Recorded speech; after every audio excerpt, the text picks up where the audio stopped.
Donc aujourd'hui on parle de Fast and Furious 8e du nom, un film de Gary Gray. Donc Fast and Furious 8, c'est un film avec toute la petite équipe de tarés habituels. Donc on a Vin Diesel, on a Dwayne Johnson, on a Michelle Rodriguez, Jason Statham, Nathalie Emmanuel et pour ce coup-ci l'excellente Charlize Theron qui prend le rôle de la grande méchante.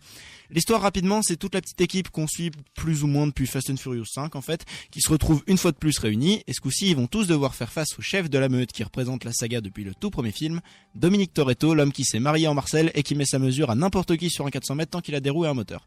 La saga Fast and Furious, qu'on le veuille ou non, c'est une des sagas les plus marquantes du cinéma grand public de ces dernières années.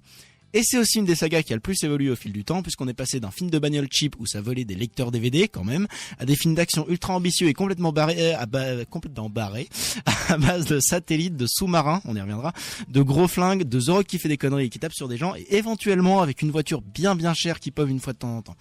Et Fast and Furious 8, c'est rien de plus et rien de moins que ça. Le scénario est par moments complètement bidon, l'histoire n'est qu'une excuse gigantesque pour l'action et l'humour. On a l'impression justifiée de connaître la fin du film au bout de 25 minutes de visionnage, mais le film promettait rien de plus. Et laisser tomber le scénario comme ils l'ont fait depuis à peu de choses près le 5, encore une fois, ça leur a permis de faire exactement ce qu'ils avaient envie et ce que le public attendait, partir en steak dans des proportions complètement surréalistes, ce qui donne au film son côté fun et déjanté, qui a jamais été poussé aussi loin, franchement. Je veux dire, dans des gros délires, tout le monde a en tête la course-poursuite entre des voitures et un sous-marin qu'on voit dans la bande-annonce. On en parlait tout à l'heure. Bien sûr.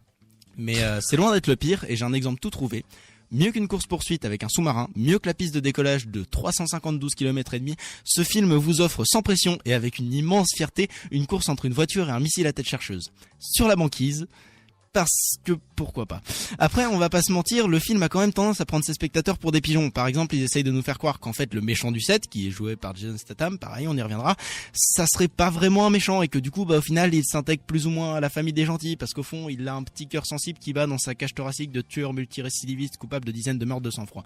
Mais d'ailleurs, parlons-en de lui parce qu'un des trucs les plus réussis du film, ça doit probablement être ça. Jason Statham qui tape sur des mecs et qui fait des blagues et qui entretient une espèce de rivalité de gamin de 6 ans avec The Rock qui lui aussi est complètement fucked up et qui nous prouve une fois de plus qu'il est complètement taré. Et je les aime tellement ces deux-là parce qu'ils me font tellement rire dans leurs vannes et dans leurs répliques, et voir Dwayne Johnson entraîner une équipe de foot féminine dont la moyenne d'âge dépasse pas les 8 ans, ça a pas de prix, si ce n'est celui d'une scène où Jason Statham se bat avec des tonnes de mecs tout en interagissant avec un bébé qui en a absolument rien à foutre. Et je vais finir par respirer quelque part parce que sinon je vais un peu décéder, mais vous avez compris l'idée. Sincèrement, s'il y a quelque chose à retenir dans Fast and Furious 8, c'est ces deux-là. Mais c'est pas pour autant que le reste vaut pas le coup, et ça m'amène au point suivant, la réalisation. Un des trucs qui a apporté sa diversité et sa particularité au film Fast and Furious, à part les filles en bikini et les grosses voitures qui font vroom, c'est le nombre assez hallucinant de réalisateurs qui ont pu bosser dessus. Au final, sur 8 films, c'est pas moins de 5 réalisateurs qui sont succédés pour porter à l'écran les histoires de Toretto et sa bande. Le plus important étant Justin Lin, le seul à avoir bossé sur plusieurs des 8 films, puisqu'il a réalisé les volets 3, 4, 5 et 6. Mais pour le 8e volet, les producteurs ont appelé sur le projet Gary Gray, le réalisateur par exemple de Braquage et l'Italienne, que certains connaissent peut-être, et ils lui ont confié la lourde tâche de succéder à James Wan, qui est un réalisateur au moins très bon, si ce n'est génial. Et comment il s'en sort ? Ma foi, plutôt pas mal. Déjà, les combats, qui sont quand même parmi les phases les plus présentes du film, on va pas se mentir, sont filmés avec pas mal de recul, des cadrages très brossés, et le péché mignon de Gary Gray, un sacré nombre de ralentis qui lui donnent l'impression d'être au niveau des sœurs Wachowski. Mais c'est pas tellement le cas non plus. Bon, il laisse passer un ou deux plans filmés à l'arrache avec des shaky cam à gerber, mais il y en a vraiment pas beaucoup, et globalement, c'est de l'action filmée intelligemment, et ça fait vraiment beaucoup de bien. Mais surtout, il y a une scène qui m'a particulièrement marqué en termes de réalisation, et pour ça, je vais être obligé de spoiler un peu, mais franchement, vu le contenu objectif de l'histoire, c'est pas bien grave. Allez. En fait, à un moment, la méchante Charlize Theron, qui est plus ou moins une aqueuse de génie, un peu comme Ramsey dans le set, mais en blonde, en plus douée et en pas gentil, parvient, je ne sais pas comment, et sûrement que non plus, t'as un truc avec les vieilles, toi, je sais pas ce que c'est encore. Je suis vieux. J'allais dire, ouais, c'est ça aussi. Donc parvient, je ne sais pas comment, et sûrement que non plus, à prendre le contrôle de toutes les bagnoles d'un secteur donné. Et ça donne une scène qui, déjà, pète la classe dans son concept, mais en plus, Gary Gray a eu le génie de filmer cette scène de possession de bagnole vide, exactement comme il aurait filmé une scène d'attaque de zombies, et ça rend des visuels complètement dingues. Franchement, cette scène, il manquait que Master of Puppets de Metallica par-dessus pour qu'elle devienne l'une de mes scènes d'action préférées au cinéma cette année.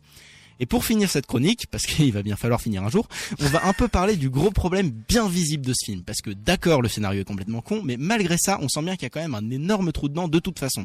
Il y a un truc qui manque, et on met pas longtemps à l'identifier. Parce que dans une galère pareille, leur premier réflexe, ça aurait été d'appeler Brian, le personnage de Paul Walker.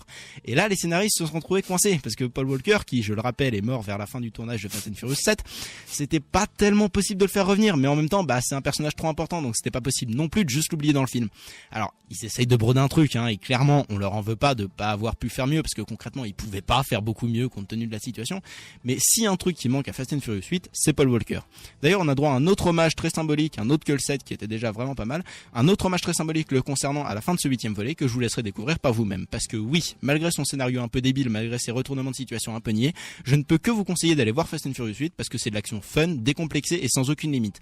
Comme on en avait pu en voir pas plus tard que cette année dans le dernier Triple X où il y avait aussi Vin Diesel d'ailleurs. C'est de l'action mêlée à de l'humour qui part ultra loin, c'est ultra efficace.